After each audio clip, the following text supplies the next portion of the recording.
Laurence Kavanagh. Laurence Kavanagh, 1764, August 20, 1830, was a merchant, judge, and political figure in Nova Scotia. He represented Cape Breton County in the Nova Scotia House of Assembly from 1820 to 1830. His first name also appears as Laurence, and his surname as Kavanagh in some sources. He is the father of Laurence Kavanagh, Jr.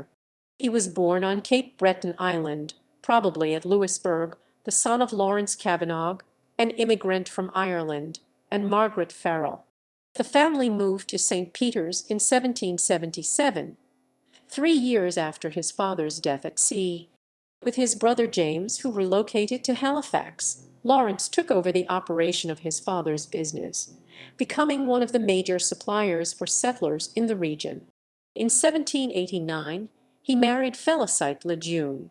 Kavanagh in 1823 broke 100-plus years of precedent when, as the first representative of Cape Breton Island in the Nova Scotia House of Assembly, he became the first English-speaking Roman Catholic to serve in a legislature.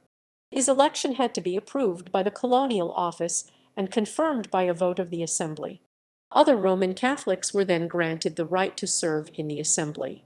He also served as a major in the militia, Justice of the Peace, and as a member of the Inferior Court of Common Pleas for Cape Breton.